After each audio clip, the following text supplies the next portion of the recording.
meus amigos, o Tolegão de volta aqui, prazer enorme. A gente está comentando sobre a evolução biológica e eu disse a vocês que a gente tem que fazer alguns comentários antes, a gente tem que enriquecer um pouco o nosso conteúdo de informações prévias para poder entender a questão da evolução biológica. No vídeo anterior eu falei sobre um pouquinho da estrutura do DNA, né? E agora a gente vai correlacionar o DNA com a síntese proteica. Como funciona isso? Bom, primeiro eu tenho que definir o que é uma proteína.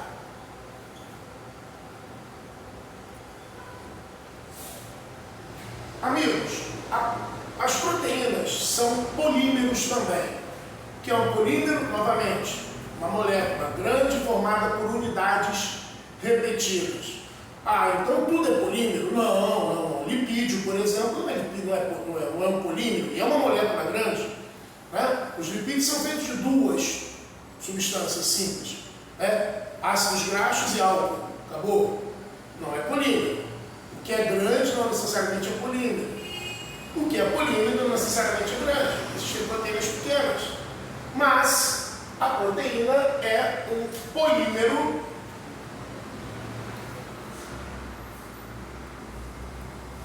de aminoácidos. Depois vocês vão dar uma olhadinha nos meus vídeos sobre bioquímica celular, para que a gente vai a fundo na estrutura do aminoácido. Né? Aqui, nesse vídeo, eu não preciso ir a fundo na estrutura do aminoácido. Eu só preciso que a gente faça algumas correlações.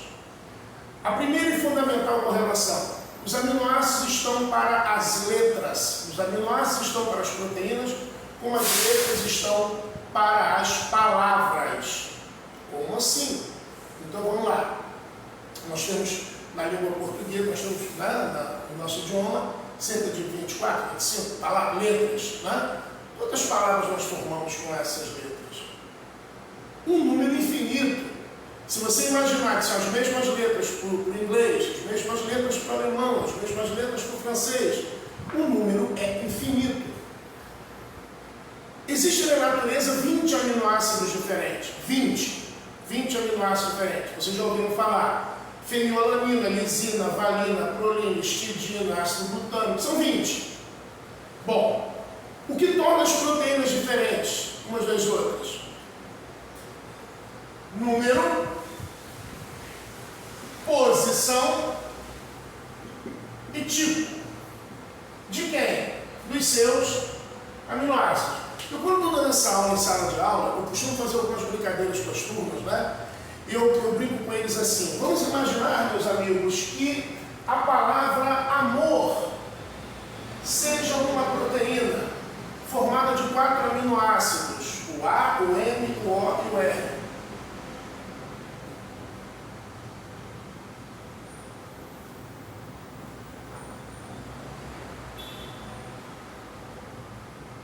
Observem vocês que eu só mudei a posição das letras ou dos aminoácidos e transformei em 4 palavras com significâncias totalmente diferentes.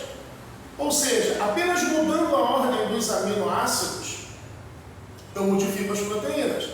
Imaginem vocês se eu acrescentar aminoácidos. Se eu mudar a posição,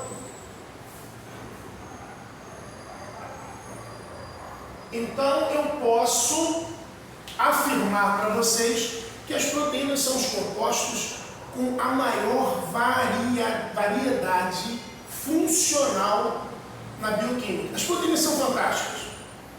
A principal substância química encontrada no corpo de qualquer ser vivo é água, lógico. Mas, quando alguém perguntar para você qual é o composto orgânico encontrado em maior quantidade em qualquer ser vivo, a resposta vai ser sempre proteína. As proteínas fazem tudo no corpo. Vamos falar de corpo humano? Proteína que protege contra os raios solares, proteína que é estrutural, queratina, a proteína que transporta oxigênio, hemoglobina, né? A proteína que é o hormônio, a insulina, a proteína que defende vocês, são os anticorpos. As proteínas são proteínas que fazem com que os ossos não sejam tão quebradiços, né?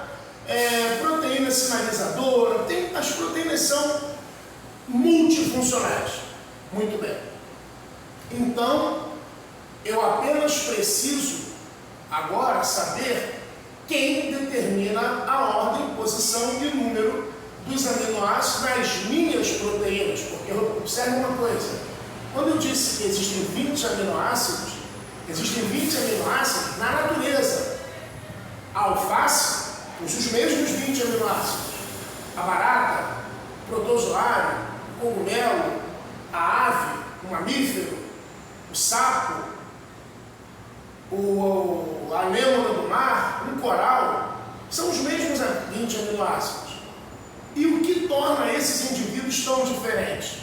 Exatamente as proteínas que eles montam com seus aminoácidos. Vou fazer aqui uma correlação interessante. Se você pegar um boi, um porco, um cabrito e algum outro animal e der a mesma ração proteica para esses animais, a mesma ração proteica, a mesma proteína, ainda assim eles vão continuar tendo cada um sabores nas suas carnes diferentes. Ué, por quê? Eu não estou dando a mesma proteína para eles, professor? Sim, mas eles vão digerir essas proteínas, e aí é interessante, assistam ao meu vídeo sobre digestão. Eles vão digerir essas proteínas passam para o sangue distribui para as células, e agora sim, cada célula vai montar as suas proteínas de acordo com a sua informação genética. Opa! Então o DNA tem relação com a síntese de proteínas? Sim. É o DNA quem vai dizer para você como essa sopa de letrinhas, que são os aminoácidos dentro de uma célula, quais são as palavras que elas vão formar. É o DNA quem vai organizar se você vai formar amor, amores, Roma, ramo, tramóia, Omar. Perfeito, meus amigos? E como o DNA faz isso? Simples, existe um código genético. Existe um código que aparentemente, eu sei que é uma pretensão da ciência, mas aparentemente é um código universal. Existe um código, existe uma relação entre alguns nucleotídeos e um aminoácido. Nós descobrimos que cada 3 nucleotídeos,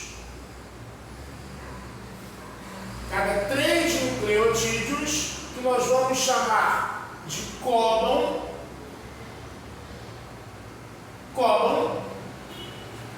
cada códon é uma senha para a colocação de um aminoácido específico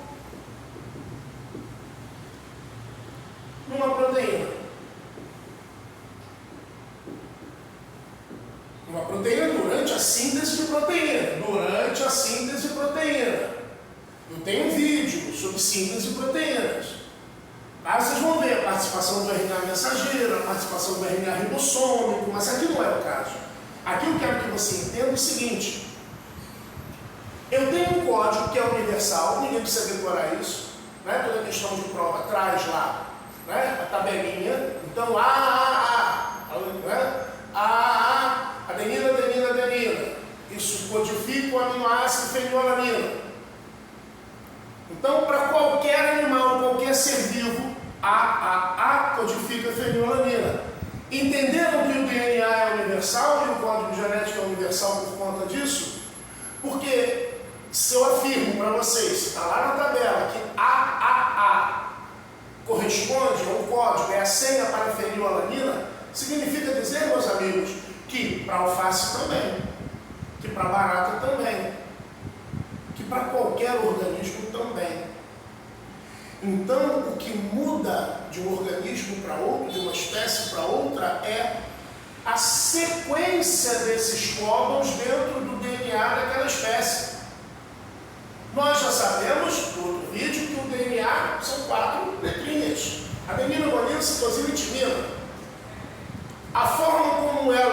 se repetem, essas seções, essas continuidades, é que são particulares de cada espécie. E essa forma vai gerar resultados diferentes na síntese de proteína. Então, durante muito tempo, para finalizar um pouco esse nosso conteúdo, durante muito tempo os diabéticos faziam uso da insulina suína, a insulina que é extraída do pâncreas do porco. Essa insulina, ela tem uma diferença muito pequenininha, uma proteína muito pequenininha para a espécie humana, para a insulina humana. E aí, significa dizer que o DNA do porco, para esse hormônio, é muito similar ao DNA humano para esse hormônio, mas não é igual. Com o passar do tempo, essas pessoas passavam a ter rejeição, né, dessa insulina. Até que a solução foi sequenciar o DNA humano para a insulina, pegar essa sequência e introduzir numa bactéria.